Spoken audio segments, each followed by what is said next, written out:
पता ही होगा, पता है नहीं? अरे भाई बिल्कुल पता होगा, 3 लेक्चर हो गए हैं। तो बताओ पहले लेक्चर में क्या पढ़ा था, क्या पढ़ा था? अरे भाई कुछ तो याद कर लो भाई। कल एक एक के घर को आके आधा किलो बादाम देके जाऊंगा। क्या मतलब पाओ, मजाक कर रहा हूँ रे। फर्स्ट लेक्चर हमने पढ़ा introduction to cell, second lecture पर हमने पढ़ा सेल थ्योरी, और थर्ड लेक्चर में हमने पढ़ा था वेरिएशंस ऑफ सेल में क्या, नंबर ऑफ सेल। याद है? यूनिसेलुलर, मल्टीसेलुलर, याद ही होगा भाई, इतना तो कल ही पढ़ा था। भाई तुम्हारे लिए रोज वीडियो डाल रहा हूँ, बहुत मुश्किल होता है यार रोज वीडियो डालना, ठीक है? तो आज हम पढ़ेंगे लेक्चर नंबर 4 है, और इसमें हम पढ़ेंगे वेरिएशंस ऑफ सेल में सेकेंड पॉइंट जो था शेप ऑफ सेल्स, ठीक है? फर्स्ट लेक्चर में हमने क्या पढ़ा था, ये नंबर ऑफ सेल्स। आज हम लिखेंगे शेप ऑफ सेल्स। हो सके तो हम साइज ऑफ सेल्स भी कर सकते हैं, या फिर हम कल के वीडियो में करेंगे। ऑलमोस्ट 60% चांस है आज के वीडियो में ही करेंगे। एक 30 मिनट्स का होगा आज का वीडियो, या शायद कम भी हो सकता है, ज्यादा भी हो सकता है, एस्टिमेटेड, ठीक है?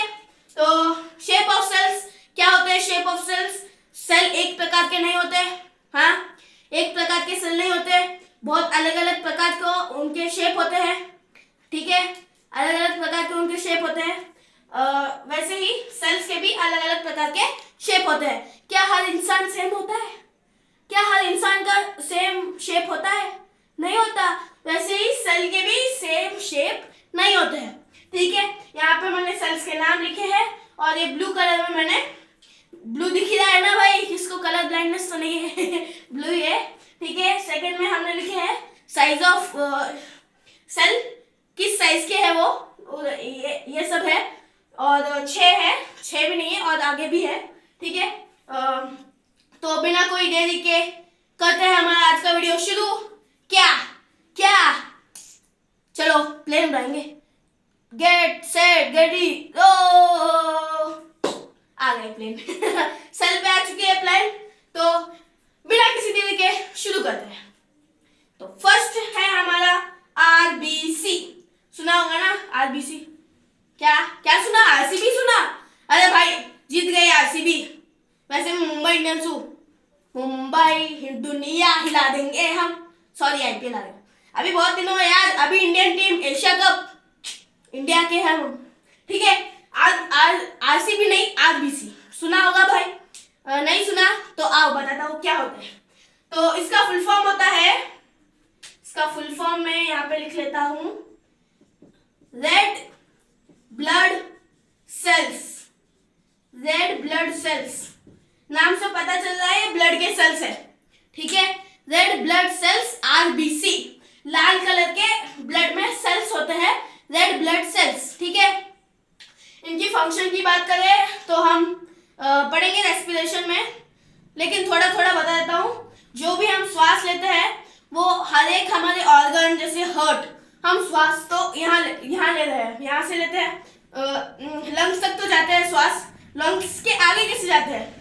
इसी में मिलके जाते हैं, इसी में मिलके हमारे पास किडनी को जाते हैं, ब्रेन को जाते हैं, स्टमक को जाते हैं, इसी से आरबीसी से ही जाते हैं, बहुत इंपॉर्टेंट सेल्स होते हैं, ठीक है?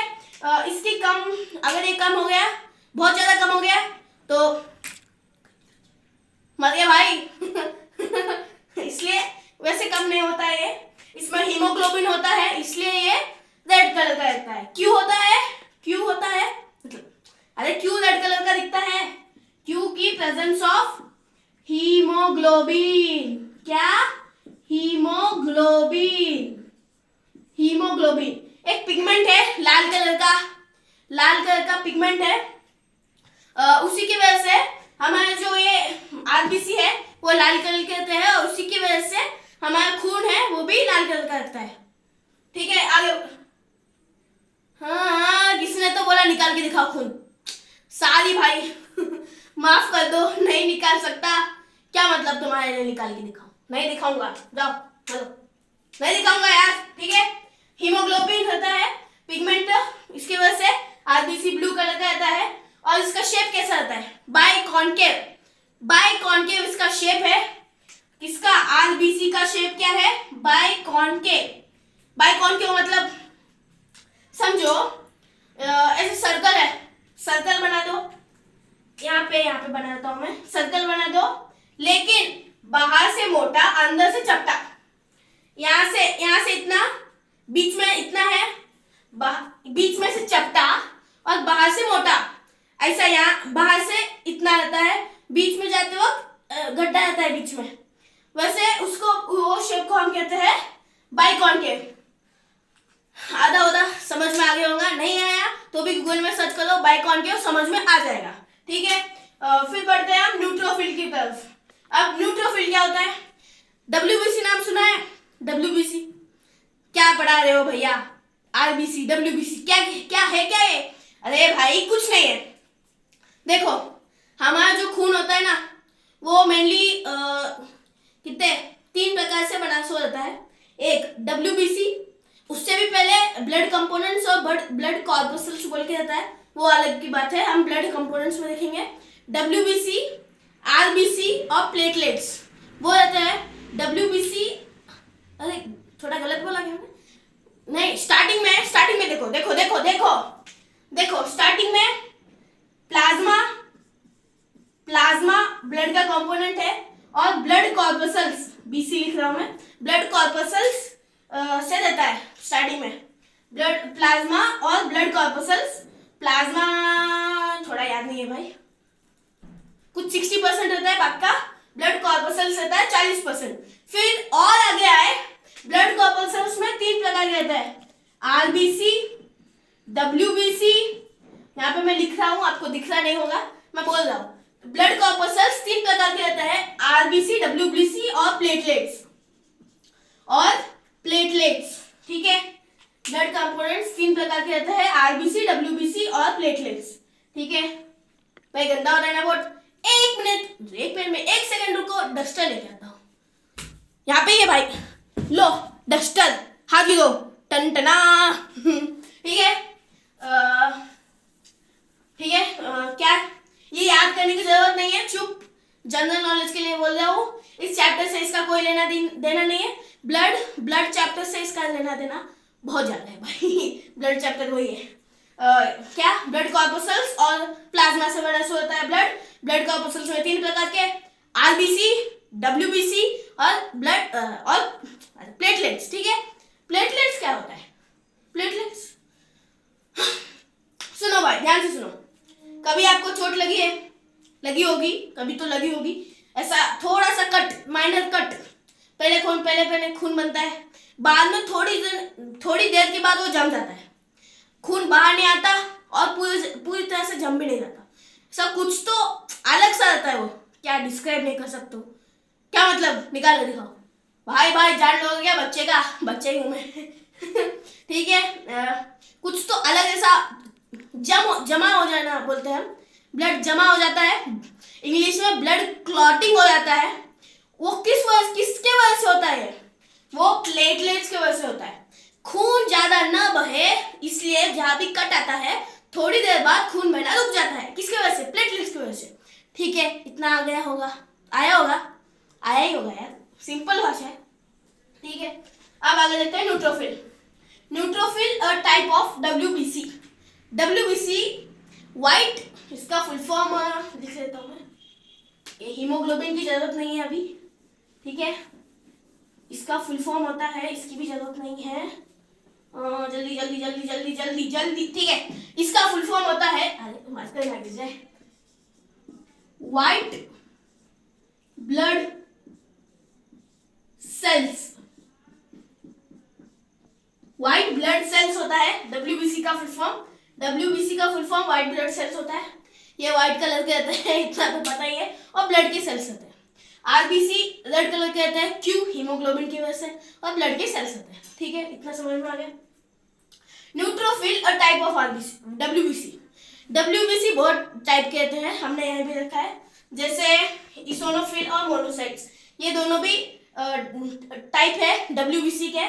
ग्रैनुलोसाइट्स का है ये इसोनोफिल, क्या बोला, ग्रैनुलोसाइट्स, वो हम आगे पढ़ेंगे आगे आने वाले चैप्टर में। ये थोड़ा हाईएस्ट सिलेबस हो जाएगा हमारे सेल से, पहला चैप्टर सेल। ठीक है, इतना समझ में आ गया है। न्यूट्रोफिल कुछ भी नहीं है, एक टाइप है डब्ल्यूबीसी का, और इम्यून सिस्टम पता है भाई, कभी बीमारी होती है मतलब होने से पहले क्या है, जब तुम्हारे अंदर बैक्टीरिया घुस गया बैक्टीरिया, तब बॉडी में उसको डिशुम डिशुम करने के लिए कौन आता है? देखो भाई, ये है जर्म्स, हाँ ये है कीटाणु, और ये है व्हाइट कलर का डब्ल्यूबीसी के बहुत सारे सेल्स होते हैं, इसलिए ये यहाँ से आता है। अरे भाई इसकी बॉडी में तो आज मजे करेंगे ऐसा आता है, लेकिन ये हमारा इम्यून सिस्टम जो किससे बना से होता है, वो होता है डब्ल्यूबीसी कैरी आउट करता है इम्यून सिस्टम को, हमारे बॉडी की प्रोटेक्शन शील्ड। क्या रे, नॉन इनविटेशन, बिना शादी में बिन बुलाए आता है, इसकी तो ले गिरी गया। रुको एक शॉट मार के दिखेंगे इसकी तो, रहने दो टाइम वेस्ट हो रहा है। ठीक है, तो समझ में आ गया होगा क्या, डब्ल्यूबीसी एक इम्यूनिटी सिस्टम रहता है, हाँ इम्यूनिटी सिस्टम ही रहता है, वो कीटाणु से बचाता है, उसमें बहुत सारे टाइप रहते हैं, उसी से एक टाइप होता है न्यूट्रोफिल, और न्यूट्रोफिल किस शेप का होता है, मल्टी लोब, याद रखिए इंपॉर्टेंट है, ये सारा इंपॉर्टेंट है। शेप बहुत बार पूछे जाते हैं, हाँ ठीक है। आरबीसी कौन से शेप के, बाइलोबेड कौन बोला बे, आरबीसी बाइकॉन्केव शेप के होते हैं, डब्ल्यूबीसी मल्टी लोब शेप के होते हैं। ठीक है, इतना समझ में आ चुका है। ठीक है, थर्ड पॉइंट की तरफ, ल्यूकोसाइट्स क्या होते हैं, ल्यूकोसाइट्स उतना लिख लेते हैं। ल्यूकोसाइट्स और कुछ भी नहीं, डब्ल्यूबीसी को ही हम ल्यूकोसाइट्स कहते हैं, हाँ डब्ल्यूबीसी को ही हम ल्यूकोसाइट्स कहते हैं। जहाँ ये आरबीसी को हम एरिथ्रोसाइट्स भी कहते हैं, आरबीसी को, और डब्ल्यूबीसी को ल्यूकोसाइट्स कहते हैं। ठीक है, इतना समझ में आ गया। तो इसका जो शेप होता है इरेगुलर होता है, मतलब अरे उसका कुछ शेप ही नहीं होता है, फिक्स शेप ही नहीं होता है, वो कौन से भी शेप का रहता है, हाँ क्या कौन से भी शेप का रहता है वो, इतना समझ में आ चुका है। ऐसा क्यों रहता है, देखो भाई मैं छोटा सा डायग्राम बना देता हूँ यहाँ पे, इनफैक्ट यहाँ पे नहीं, यहाँ पे बना देते हैं।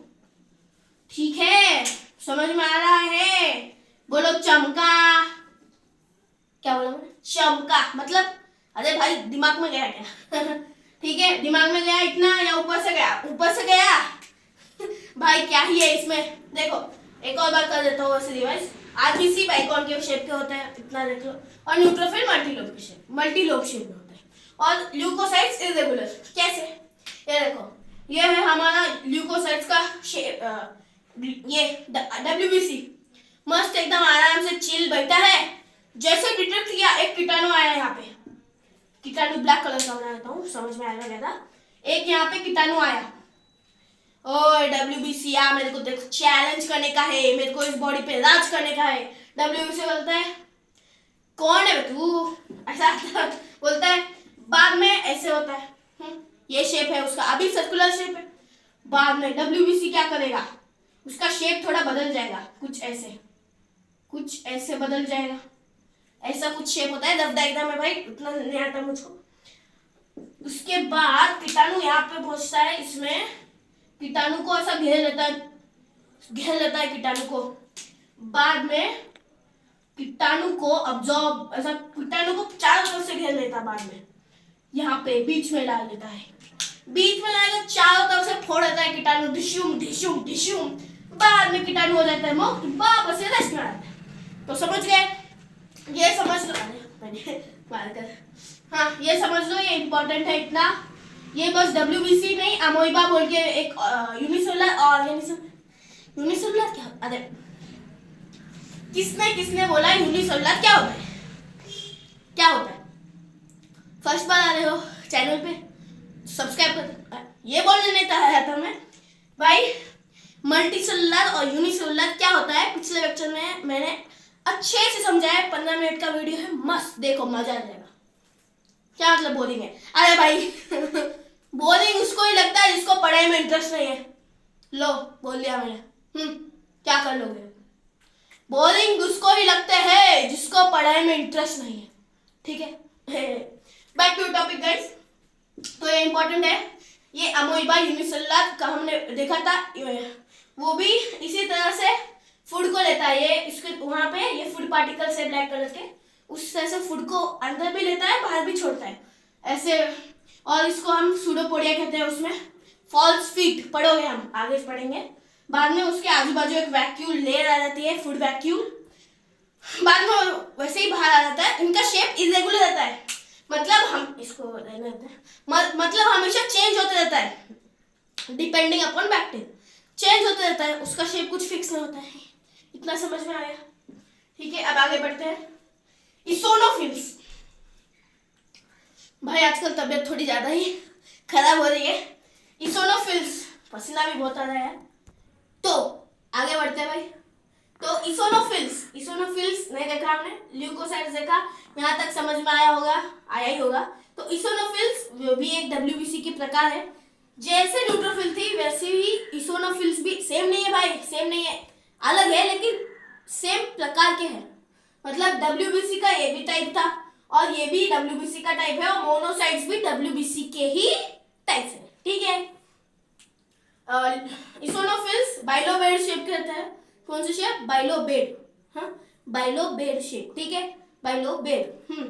और आरबीसी बाइकॉन्केव शेप के रहते हैं। न्यूट्रोफिल मल्टीलोब शेप के रहता है। ल्यूकोसाइट्स इरेगुलर शेप के रहते हैं। इसोनोफिल बाइलोबेड शेप के रहते हैं। ठीक है, आगे बढ़ते हैं। मोनोसाइट्स भी एक टाइप रहता है, डब्ल्यूबीसी के ही टाइप रहता है। वो किडनी बेन शेप के रहते हैं। मतलब किडनी देखा है कभी? कहाँ तो देखा होगा यार, मोबाइल पे। कहाँ तो ऐसा शेप देखना है, रियल में नहीं देखना है। क्या मतलब फाड़, क्या बोल रहे हो यार? ये देखो ऐसा रहता है, ऐसा कुछ रहता है शेप किडनी का। ठीक है, दिख रहा होगा क्या? यहाँ पे बना देता हूँ बड़ा सा। ऐसे कुछ शेप का रहता है, थोड़ा रफ हो गया। ऐसे कुछ शेप का होता है किडनी बीन मतलब छोटा से किडनी का शेप से मोनोसाइट्स रहता है, टाइप ऑफ आरबीसी। ठीक है, आरबीसी बाइकॉन्केव शेप के रहते हैं। न्यूट्रोफिल मल्टीलोब शेप के रहते हैं। डब्ल्यूबीसी इरेगुलर शेप के रहते हैं। इसोनोफिल बाइलोबेड शेप के रहते हैं। मोनोसाइट्स किडनी बीन शेप के रहते हैं। ठीक है, अब देखते हैं अमोइबा। देखा था ना पिछले बार, याद करो, एग्जाम्पल में आया था अमोइबा। शायद क्वेश्चन भी दिया है मैंने डीपीपी में, पिछले लेक्चर में शायद दिया है। हाँ ठीक है, इसी वे से ये कीटाणु है ना, उसको फूड पार्टिकल्स बना दो, इसी वजह से खाना अंदर रहता है, बाहर भी छोड़ता है। हाँ ठीक है, अमोइबा इरेगुलर शेप का रहता है। इसमें कभी ये होता है, कभी ये होता है, कभी ये होता है, कभी फिक्स रहता है इनके। इसका और किसका? डब्ल्यूबीसी का शेप फिक्स नहीं होता है। ठीक है, एक और बार रिवर्स कर लेंगे। आरबीसी बाइकॉन्केव शेप का रहता है। न्यूट्रोफिल मल्टीलोब शेप का रहता है।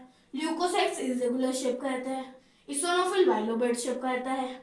मोनोसाइट्स किडनी बीन शेप का रहता है। और अमोइबा इरेगुलर शेप का रहता है। ठीक है, तो गाइस अब देखते हैं आगे थोड़े कुछ एग्जांपल्स है, उसके बाद और थोड़ा कुछ पढ़ेंगे हम।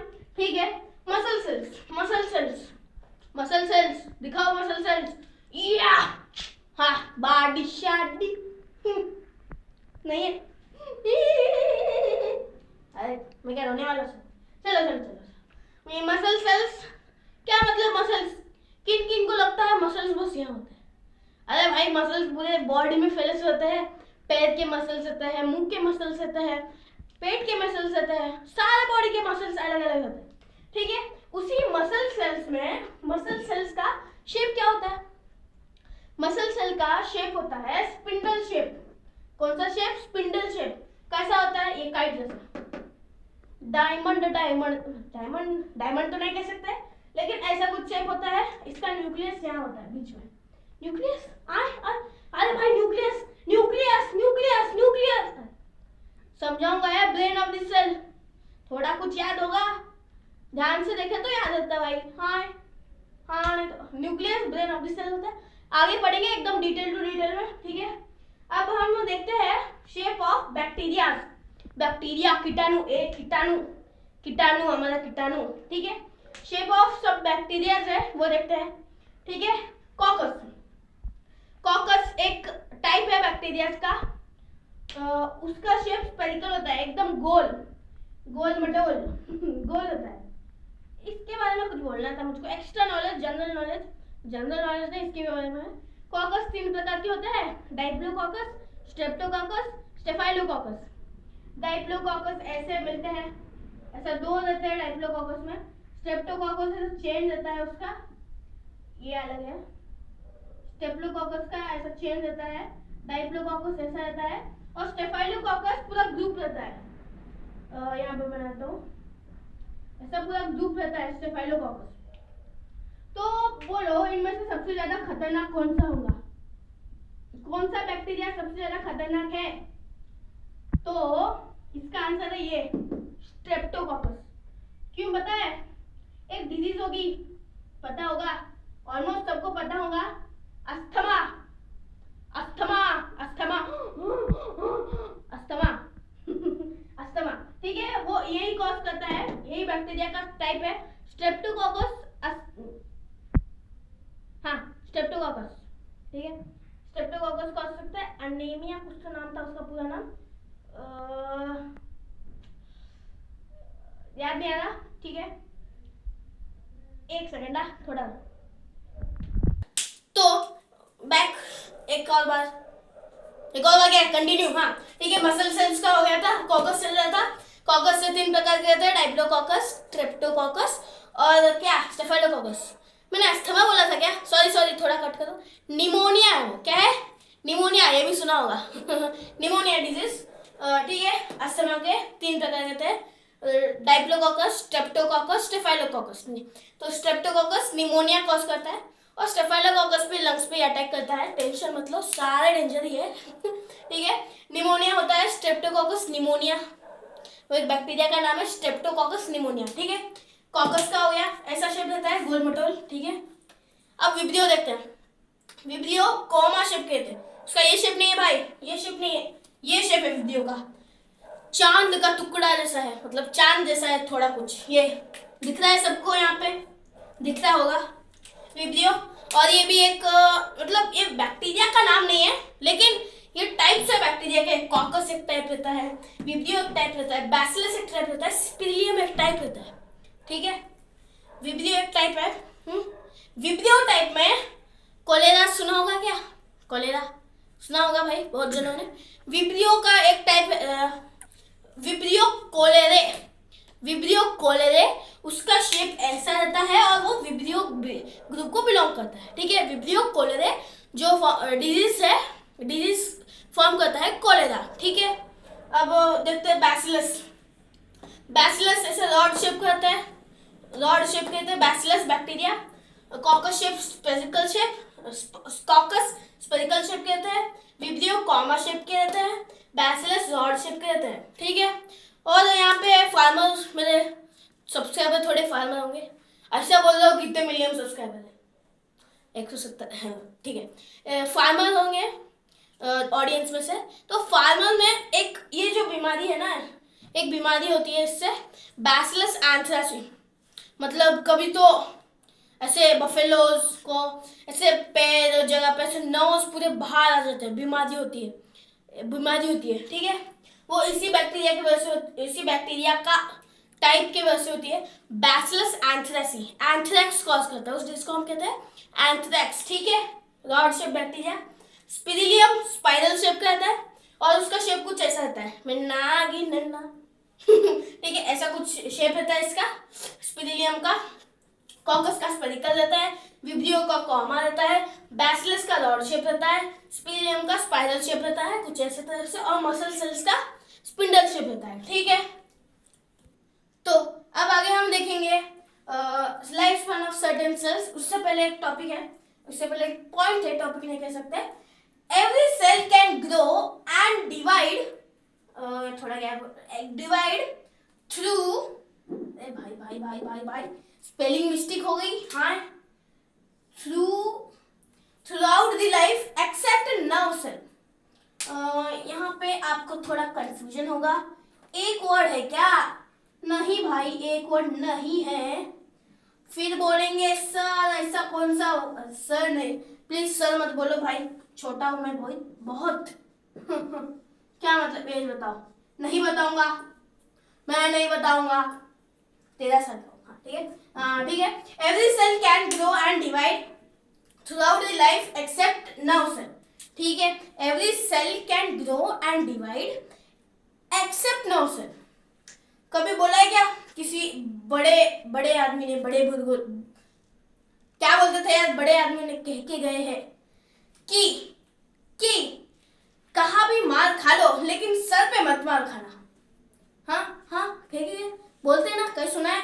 कहाँ भी मार खा सकते हो, ठीक हो जाएगा, लेकिन सर का मार, सर पे कुछ लगा तो बहुत बहुत डिफिकल्टी होती है. ठीक है, बहुत डिफिकल्टी होती है. इतना समझ में आ गया? क्यों होती है अभी बताता हूँ. ठीक है, every cell can grow and divide throughout the life except nerve cell. Nerve cell brain में होता है. ब्रेन और थोड़े बॉडी ऑर्गन्स में सर्कुलेट होता है. हमारे ब्रेन को सिग्नल भेजने का काम नर्व सेल होता है. इसका एक और नाम हम कहते हैं, एक और नाम नर्व सेल्स को है न्यूरॉन्स. क्या? न्यूरॉन्स. ठीक है, नर्व सेल और न्यूरॉन्स. ये क्या कह रहा है, अगर मेरे हाथ को कुछ लगा, मेरे हाथ को ऐसा कुछ ने मारा, आपने मारा, ठीक है, मेरे हाथ के सेल्स डैमेज हुए. एक और बार वो ग्रो भी करेंगे और डिवाइड भी करेंगे सेल डिवीजन के थ्रू, माइटोसिस के थ्रू. सॉरी ठीक है, अभी बोलेंगे हम. सॉरी नहीं, करेक्ट ही बोला है मैंने, लेकिन अभी टॉपिक हुआ नहीं है, वो मैं आगे पढ़ेंगे. लास्ट टॉपिक सेल डिवीजन आता है. ठीक है, वो ग्रो होते हैं, डिवाइड भी होते हैं सारे ऑर्गन के.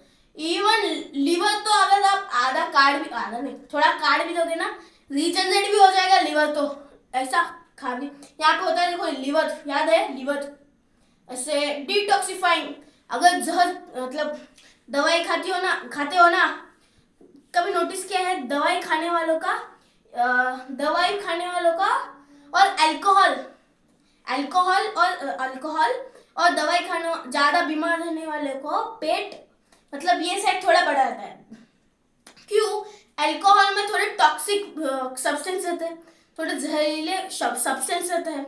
उसको पीने के बाद हमारे लिवर पे बहुत ज़्यादा काम पड़ता है. वो जो भी हमारे बॉडी को नुकसान करता है ना, उसको खींच लेता है अपने पास और डिशुम करता है. तो जब अल्कोहल हम ज़्यादा पीते हैं, तो पीना नहीं चाहिए वैसे. अल्कोहल जिसने पिया तो उसके ये वाली साइड बड़ा होता है, क्योंकि अब लिवर के पास ज्यादा दुश्मन है डिशुम करने के, तो ज्यादा दुश्मन है लड़ने के लिए, तो लिवर अपने साइज को बढ़ाएगा. मैं बड़ा हो जाता हूँ, अब आओ एक को चुन के मारूंगा. ठीक है, इसलिए वो बड़ा हो जाता है, इसलिए पेट का एनलार्जमेंट होता है. इतना समझ में. दवाइयों में भी थोड़े जहरीले सब्सटेंस होते हैं, उसकी वजह से वो खाने के भी लिवर बड़ा हो जाता है. ठीक है, लेकिन सारे ग्रोथ हो जाता है उनका सेल्स का, और डिवीजन भी होता है except nerve cells. Nerve cells को एक बार मार पड़ा, एक बार डैमेज हुए, तो बाद में ठीक नहीं हो सकता. चाहे कौन से भी डॉक्टर के पास जा लो, ठीक नहीं हो सकता. वो अपनी जिंदगी में नहीं हो सकता. शायद कौन से तो सर्जरी से हो पाएगा, लेकिन अब नेचुरली नहीं हो सकता. ठीक है, इसलिए एक बार बेहोश हो गए, मतलब पागल होते हैं ना एक्सीडेंट में, सर को लगे तो वो ठीक होना बहुत मुश्किल होता है. बाकी ऑर्गन्स तो ठीक हो जाते हैं, जैसे पैर को लगा, पैर ठीक हो जाएगा 10-20 साल में, लेकिन कभी ब्रेन को लगे सो मार ठीक नहीं होता है, कुछ भी कर लो. इसलिए every cell can grow and divide through the life except nerve cell. ठीक है, इतना समझ में आ गया. तो जो हमारे थोड़े सेल्स है ना, वो क्या अमर है? कभी मर नहीं सकते, मरते हैं. देखो उनका लाइफ स्पैन, जैसे हम अब पहले तो 100 साल था, अभी तो पॉल्यूशन ऐसा किया है, तो 72 सेल्स एवरेज है लाइफ स्पैन वर्ड का मतलब है आप कितने साल जीते हो, आपकी जिंदगी कितने साल है, वैसा बोल सकते हैं. आप कितना जीते हो, उसको लाइफ स्पैन बोलते हैं. Life span of certain cells are, थोड़े सेल्स के जिंदगी कितने देर तक रहते हैं वो देखेंगे हम. स्किन सेल्स बोलते हैं ना लड़कियां ज्यादा, अरे मेरे को डेड सेल्स आ गए थे स्किन पे, डेड हो गए स्किन, तो इसके वजह से होते हैं. स्किन सेल्स मर जाते हैं कितना, 2 to 4 वीक जीने के बाद. एक स्किन सेल रीजन बनता है, जब पैदा होता है तब 2 से 4 वक्त जिंदा होता है, बाद में मर जाता है। और यहाँ पे कुछ तो होता है, क्या होता है वो लड़कियों को पता है, जाके पूछो। वो 2 to 4 वीक्स स्किन सेल्स जिंदा रह सकते हैं। इसको हम एक और भाषा में लिख सकते हैं, दिन की भाषा में, कितना 14 to 28 डेज। कितना 14 to 28 डेज। इतना समझ में आ गया। 14 से 28 दिन तक जिंदा रहता है skin cells on an average. Average, हाँ, थोड़े कम भी हो सकते हैं, थोड़े इससे ज्यादा भी हो सकते हैं, एवरेज मैक्सिमम। ठीक है, अब आरबीसी के बारे में चलते हैं। आरबीसी रेड ब्लड सेल्स बोला था अभी, वो कितने देर तक जिंदा रहते हैं? वो 4 महीने तक जिंदा रह सकते हैं। ठीक है, ऑन एन एवरेज 120 दिन। इतना समझ में आ गया, 120 दिन, या उसमें से 31 के भी आ सकते हैं। 120 से 130 दिन तक एक आरबीसी जिंदा रहता है। ठीक है, बाद में मर जाता है, स्प्लीन में जाके दफन हो जाता है। स्प्लीन एक ऑर्गन है, उसको हम ग्रेवयार्ड ऑफ आरबीसी भी कहते हैं। ठीक है, लिवर सेल्स। लिवर सेल्स अभी बोला डिटॉक्सिफाइंग ऑर्गन, सारे जो टॉक्सिक मटेरियल है उसको डिशुम डिशुम करता है, ऐसा टॉक्सिक मटेरियल डिशुम डिशुम डिशुम। ठीक है, वो 200 से 400 दिन तक जिंदा रह सकता है, 200 से 400 दिन तक। ठीक है, अब बोन सेल्स। बोन सेल्स को हम एक और नाम है ओस्टियोसाइट्स। क्या? ओस्टियोसाइट्स। क्या क्या क्या? ओस्टियोसाइट्स। ठीक है, बोन सेल्स बहुत दिन तक जिंदा रहते हैं, 15 से 25 साल तक जिंदा रहते हैं, 15 से 25 साल तक। ठीक है, तो आज के लेक्चर में हमने कितना पढ़ा, थोड़ा रिवाइज कर लेते हैं। ठीक है, हमने आज के वीडियो में पढ़ा क्या? Shape of cells. अगले वीडियो में पढ़ेंगे साइज ऑफ सेल्स। वीडियो बड़ा हो चुका है। ठीक है, थोड़े हमने इसके साइज देखे, शेप देखे, शेप साइज बोल रहा हूँ मैं, शेप देखे। जैसे आर भी थोड़े लिख लेता हूँ मैं। आरबीसी का क्या था? बाइकॉनकेव। RBC biconcave. बाद में डब्ल्यूबीसीज इरेगुलर, वैसे बहुत सारे हैं। मैं लास्ट में समरी देता हूँ, उसमें दे दूंगा। इसका इरेगुलर रहता है, और इसके साथ एक और रहता है अमोइबा। अमोइबा का भी इसके साथ इरेगुलर शेप ही रहता है।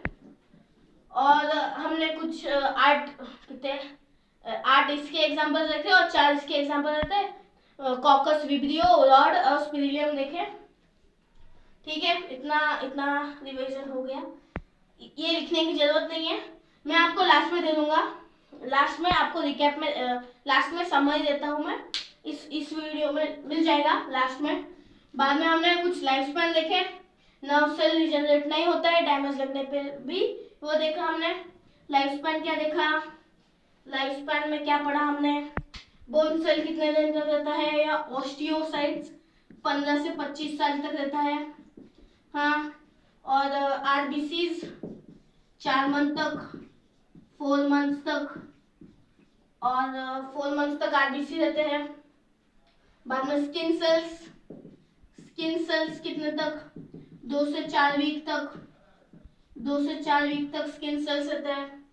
और एक और बच गया था ना, क्या बच गया? लिवर सेल्स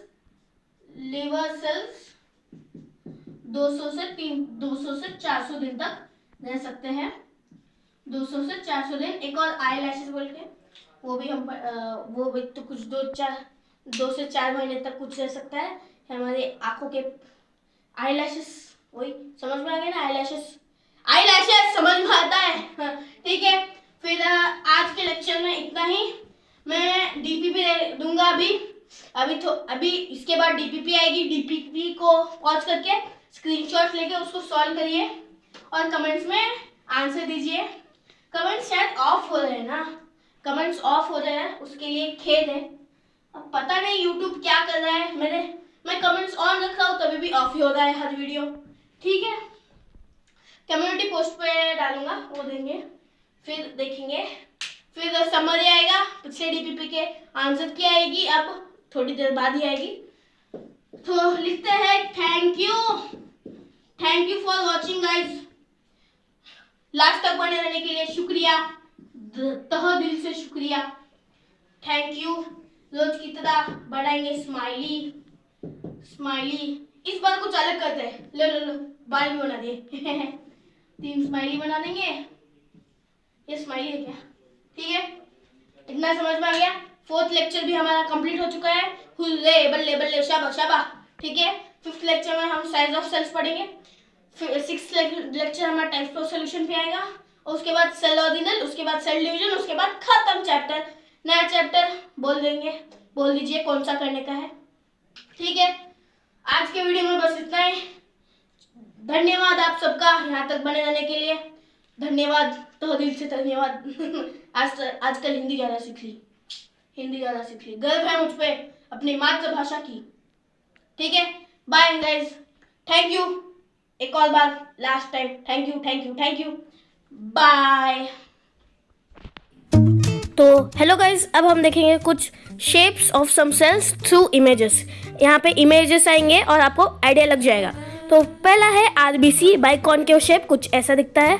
और फिर दूसरा है न्यूट्रोफिल मल्टीलोब शेप, ये भी कुछ ऐसा दिखता है।